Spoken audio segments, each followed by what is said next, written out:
La vie est un chemin où nous croisons à la fois la compagnie et la solitude. Parfois, marcher avec d'autres nous soutient et parfois, c'est le silence de la solitude qui nous guide. Mais au-delà de toutes les rencontres, une vérité demeure. Nous entrons seuls dans ce monde et nous le quittons seuls. C'est pourquoi apprendre à vivre avec soi-même n'est pas une option, mais une sagesse essentielle. La solitude n'est pas un vide, c'est un retour vers l'essence véritable de notre être.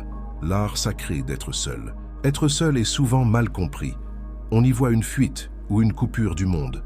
En réalité, c'est un choix sacré, celui de se retirer du tumulte extérieur pour écouter ce qui vibre en nous. Dans ce silence, un miroir se lève devant nous. Les masques tombent, les rôles s'effacent, et l'on se retrouve face à soi-même, tel que l'on est vraiment. C'est dans cet espace que commence la rencontre la plus authentique de notre existence. La sagesse de l'immobilité. Dans la solitude, nous apprenons l'art rare de simplement être. Ne pas courir, ne pas réagir, ne pas chercher sans cesse une distraction, mais simplement habiter le moment. Cette immobilité devient un sol fertile. Les pensées agitées se posent peu à peu, et une clarté nouvelle émerge. Comme un lac calme reflète les étoiles, l'esprit en paix reflète les vérités profondes. Nos schémas, nos désirs enfouis, nos peurs, mais aussi nos élans les plus purs.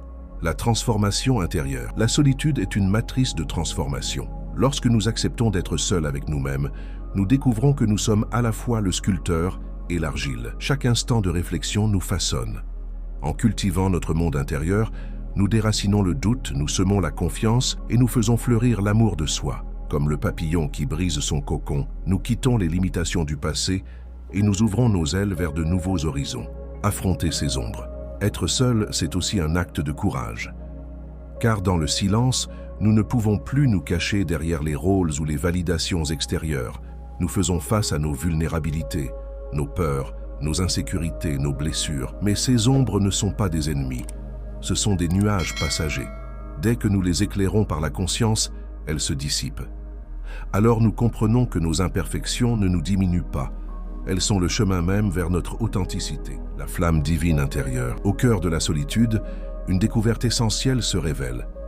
Nous ne sommes pas vides, nous portons une lumière.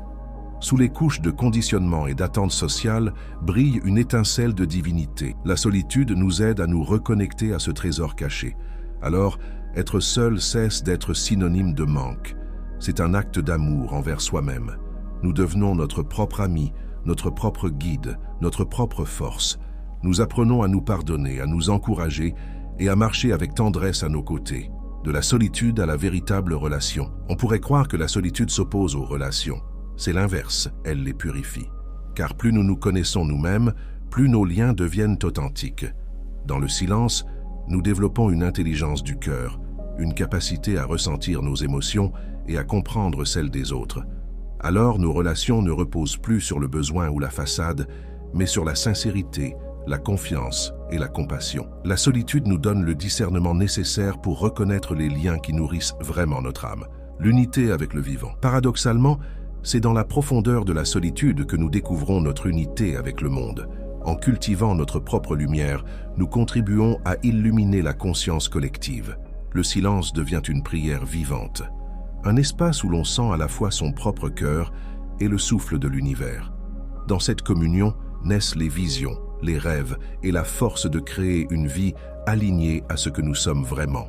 Le pouvoir de choisir la solitude. Être seul n'est pas être abandonné, c'est un choix de puissance. C'est revenir dans le sanctuaire de l'âme, reconnaître que nous sommes des œuvres en devenir, toujours en évolution. Et de cette rencontre avec soi jaillit une sagesse. Aimer les autres devient possible seulement quand on a appris à s'aimer soi-même.